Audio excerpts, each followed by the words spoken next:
Hello, good afternoon. I'm sure the Arabic language media will be more interested on this press briefing. And again, thank you very much. I have here with me Dr. Salashi Bakala, Minister of Water, Irrigation and Energy of Ethiopia. What we're going to do today is that we are going to speak the truth, but in the meantime, we are going to be very prudent and careful in our words. We're going to avoid that perpetual rage and sentiment because we are destined to live together. So having said that, Dr. Salashi, the mic is yours.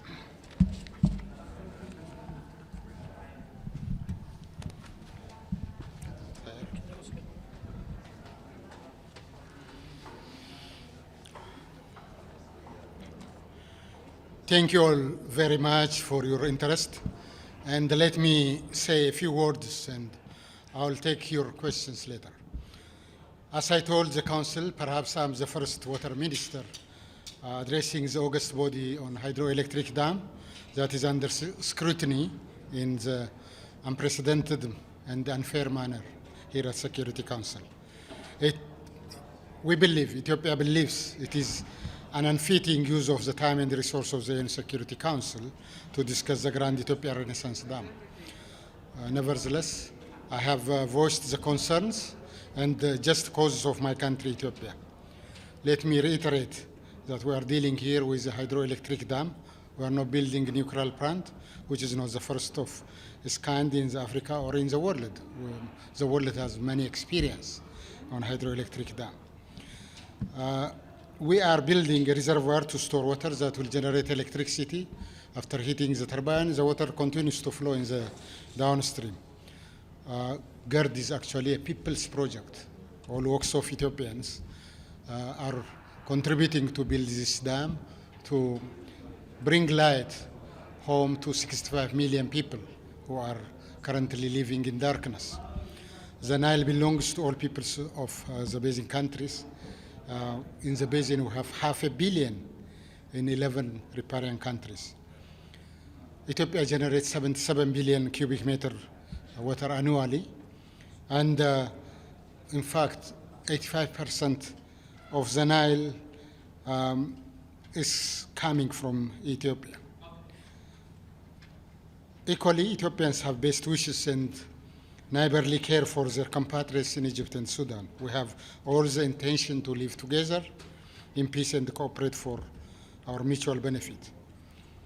The GERD demonstrates these core principles for collective well-being, prosperity, and regional integration. Ethiopia has 70% of its population under the age of 30.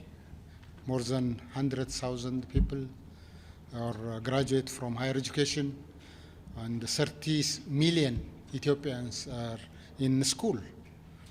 It is an imperative, therefore, to cater the growing need for this population.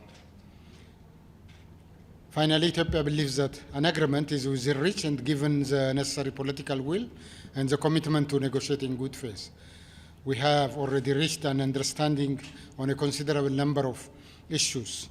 So the African Union is the right platform to deal with this kind of issue, to really bring a conducive environment for faithful negotiation. Thank you very much. I can now you can ask me your questions. Over here. Thank you, Mr. Minister. Ray Bouchafra from Sky News Arabiya. In today's session, most of members of Security Council, they talked about a solution that come to satisfy all the parties of the conflict, Ethiopia, Sudan, and Egypt. Which kind of solution do you think, in your point of view, will come to satisfy all the parties? Thank you. Thank you for that question. It's actually a solution that satisfies the three countries. The negotiating parties solution that works for all of us is very important. So we are working towards that, to look into rules and guidelines that could be concluded that works well for everyone in a win-win cooperative that is based on equitable and reasonable utilization without causing significant harm principles. Egypt and Sudan, they're accusing Ethiopia that you don't want any kind of solution and you just go into unilateral steps without consulting the other parties. Thank you. No, it's the other way around actually. We always go to negotiation with solution at hand. We take a draft rules and guidelines agreement to put it on the table, and these parties always disrupt. In fact, during the last 9 meetings, they disrupted. Ethiopia has never disrupted any meeting. Wanted always to continuously engage and solve. And we have seen already a solution at hand for first filling since about 1 year, but the parties didn't want to conclude that first filling agreement. It would give us more time actually to negotiate the more complex issues of comprehensive agreement. Mr. Minister, Ethiopia said in different statements of Ethiopian officials that this is a matter of sovereignty and that you also have more plans for more dams on the river in the future. Are you still considering this matter as a sovereignty matter to Ethiopia and nothing else? And what about the future plans on other dams?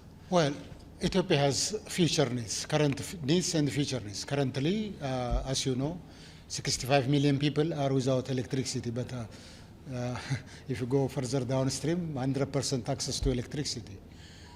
Hydropower is one of the solutions.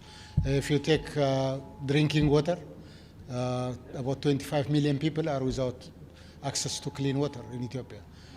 We have to drink water. We have to treat and then provide solution for our people. So that is what it implies. We have to establish secured food production. We cannot continue to migrate everywhere in the world. We have to really produce adequate food, supply adequate water, supply electricity, and create jobs. As I indicated, 70% of 150 million are under 30 years. These people should have a future. We have to establish that future. Nice. Mr. Minister, James Bays from Al Jazeera. You said in the Council that you felt that an agreement at the AU was something that you could reach. Why then, at the moment, do you not suspend the filling of the dam as a gesture of goodwill to get those negotiations going again? Thank you for raising that question. I know.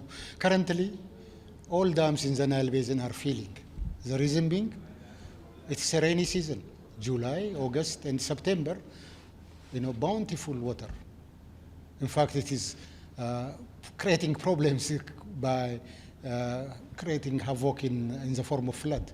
It's a real opportunity, actually. GERD provides that opportunity of protecting against flood. There is no really an issue.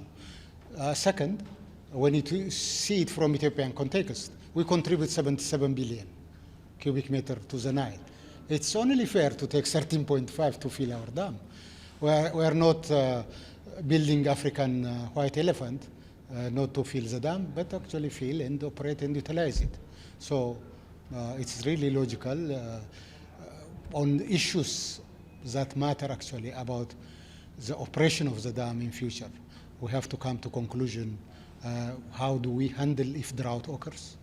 Ethiopia stretching its hand, but will utilize some of its reserve storage actually to help downstream countries so that they will not be harmed by extreme droughts. As long as water is in the reservoir of above certain quantity, we cooperate. That is the way to go actually. Not prevent Ethiopia's investment from meager resource we have at hand, contribution of all poor people in Ethiopia working around the dam to realize the opportunity. So it doesn't harm anybody, believe me. It's also the right of Ethiopia because we contribute 77, taking 13.5 is not a real issue. It is well within the limit of Ethiopia's equitable share. Mr. Minister, the ambassadors of Russia and France, they expressed, their view that their countries, they can help to facilitate the discussion between the three parts. Yeah, Russia and France in the Security Council, they expressed that their countries, they are willing to help to close the gap between the three parts. What's your comment on? We don't have problem. Anybody can come with solution and advise any country, individually or collectively. We don't have with this kind of support coming from our partners. But we are negotiating in actual negotiation. We are handling the issue in a rule-based, according to the Declaration of Principle, in a faithful manner, in non-aggressive way. So we are moving forward. The world has a lot of experience. We are not building the first dam in the world. Europe has thousands of dams. US, Africa has very good experience and best practices in managing river basins like Niger, Limpopo, Zambezi, Senegal. We can draw experience from those rivers and live in peaceful manner so that we can develop rule-based policy. Abdullah Imasi from Al Hurra. My question is, what are Ethiopia's options if Egypt and Sudan insist on making the issue before the upcoming Security Council sessions? Say it again, please. Can you repeat? What are Ethiopia's options if Egypt insists and Sudan insists on making the issue in front of the Security Council in the next Security Council sessions? is not a place for this kind of negotiation. As I explained, it's the first case, the water resource development case. Water resource development case or development case is not the issue of the Council. The Council is looking into issues of security and political issues. Here, we have a development project. Most of the Council members actually emphasize that we go back to African Union, lead negotiation, conclude result on faithful negotiation. Are you still willing to work? Are you still willing to collaborate with the African Union? Absolutely, we are working on that. We have never boycotted the African Union meeting.